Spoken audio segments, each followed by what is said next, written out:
Magandang araw po sa inyong mga kapatid. Mayroon akong ibahagi sa iyo mga mutya mga kalods.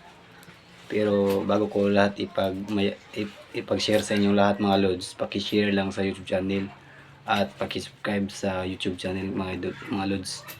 Sana mga lods, paki-support lang mga lods ha, huwag niyong kalimutan. Meron tayong ibahagi ngayon na ibang klaseng mutya na karunungan para sa lahat to. Sana makatulong ako sa iyo. Isang mga gamot Alpha Omega 9, Kusantra Alpha Omega 9, isang mga gamot talaga, isang healer dito sa Butuan.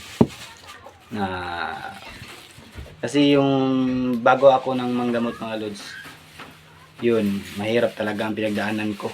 Kasi maraming mga pagsubok, baga mga pagsulay, mga pagsubok mga lods na mauna ating pagsubok bago tayo manggamot, kasi mahirap talaga mahirap may paliwanag, pero ipaliwanag ko talaga para maintindihan natin lahat kung gaano kahirap yung manggamot. Bago tayo sa manggamot, kailangan buong paniwala natin, buong ating paniwala sa Panginoong Diyos, kasi yun, siya yung nagbigay ng proteksyon at siya yung nagbigay ng kalakasan natin kapag halimbawa mga lods. Kasi yun sa akin mga lods, pasensyahan mo na ngayon lang ako nakapost sa YouTube channel ko kasi mahirap talaga. Yung katawan ng mga lods nagkasakit. Kasi kahit manggamot tayo, magkasakit pa rin tayo pagdating ng araw, kasi hindi naman natin palaging malakas yung katawan natin, manggamot palagi tayo, kasi meron tayong kahinaan din, kasi tao lang tayo. Pero tao tayong ibang karaniwang, ibang tao. Hindi katulad ng tao lang walang alam. Tayo mga lods, meron tayong alam na sa buong mundo. Pero bago ko ipashare sa yung lahat mga lods, paki-subscribe lang mga lods at share. Thank you sa mga lods, sa lahat ng subscribers ko at follow sa lahat ng nag-share sa YouTube channel ko. Maraming salamat po mga lods. Sana magpatuloy po kayo. Sana hindi kayo magsawang sumuporta sa akin, lalo na sa YouTube channel ko. At kung bago lang kayo mga lods, baka pumunta kayo sa page ko. Yung page ko mga lods, Goose Hunter. Yun lang mga lods. Marami akong ginagamot doon, in-upload ko.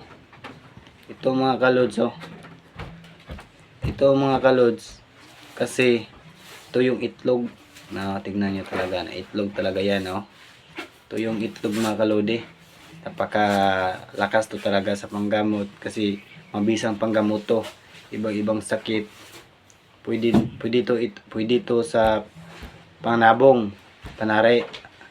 Pero pwede to panari mga lods, pero mas mabuti to sa panggamot. Kasi yung pasyente dito, kapag ginagamot mo at yung ilagay mo lang sa tubig, kumuha ka ng isang basong tubig at inilagay mo doon, ipainom sa pasyente, yun, malakas din ang pakiramdam na magaling yung pasyente mo. Ito mga lods, napakatindi ito mga lods sa labanan at saka panggamot. Malakas to yan. Sana mga kalodi, kapag meron kayo ng nitong mutya, ingatan nyo talaga habang buhay nyong alagaan yan. Kasi kahit walang dasal yan, gagana yan, pero mas mabuting merong dasal para malakas yung proteksyon sa katawan ninyo talaga kung nandyan lang sa iyo. Kasi mga lods, marami dito mga lods na hindi magkaraniwang. Kahit saan ka pumunta, kahit halimbawa, kahit pumunta ka sa lugar na delikado mga lods, lugar na madilim, doon samahan ka yan. Mayroong gabay dito mga hindi pangkaraniwang mga anghel. Mayroong nagabay dito mga kalods mutya, kasi kinayahan itong mga mutya mga lods Dapat sana kung meron ka nito, ingatan talaga.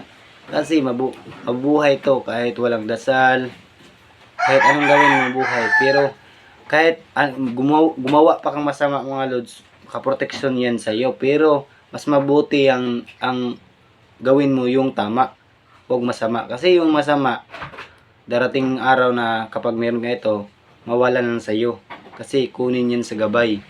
Dapat huwag kang gumawa ng masama para malakas yung pirsa mo.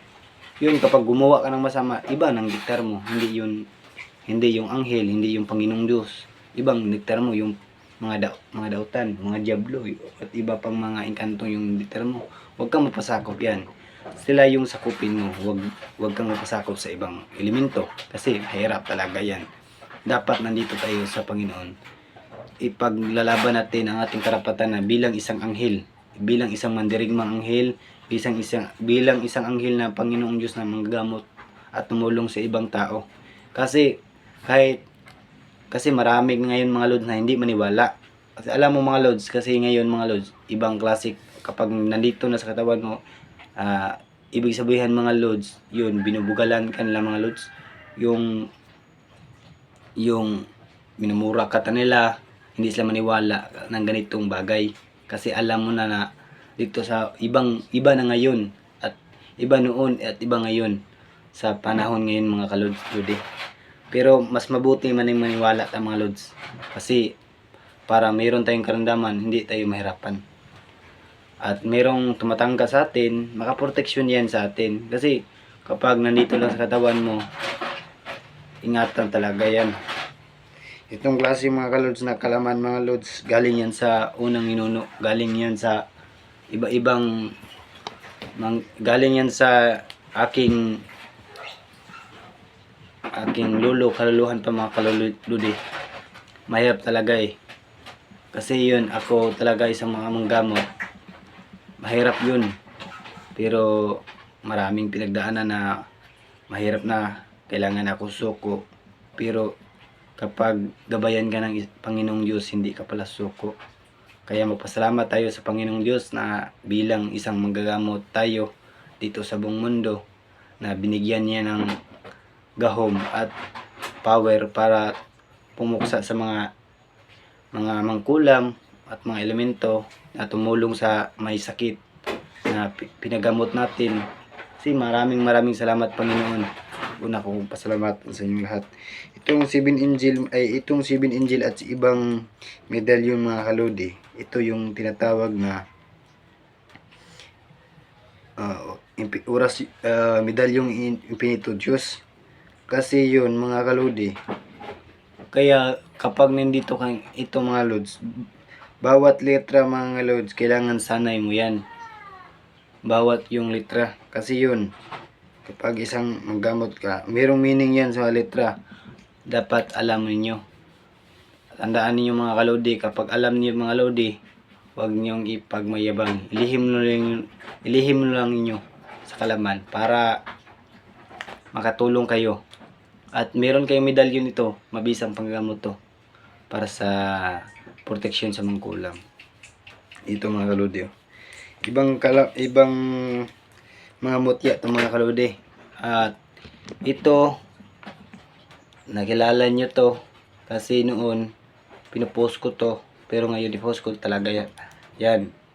Mga kalodi, ibang klase ito mga kalodi. So ito yung mutya na paggamit sa tagulilong kapag mga kontra, kalaban at ibang tumangka sa iyo, nakaproteksyon yan.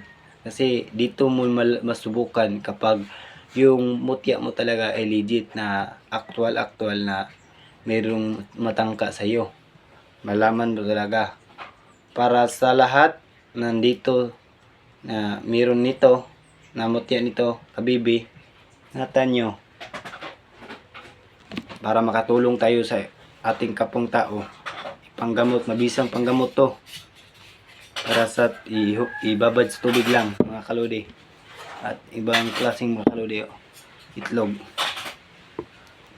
Ibang klase mga kalodi na ito yung tinatawag na sa dagat, mutya ng dagat mga kalodi. Ibang klase tinatawag suso. Pero sana kapag meron kang ito, ibang klase itong kinayahan, ingatan mo talaga. Kasi yun, makatulong yan sa ating kalikasan. Ito yung makatulong sa panggagamot, tagulilong, pangnipas yan. Meron kalahatan yan, maraming dala yan. Mga mutya nito. Ito mga kalodi, napakaswerte ito talaga mga kalodi. Pag meron to, negosyo, pwede yan. Negosyo. At iba pang sugal, pwede rin pero huwag gamitin sa sugal. Masama yan.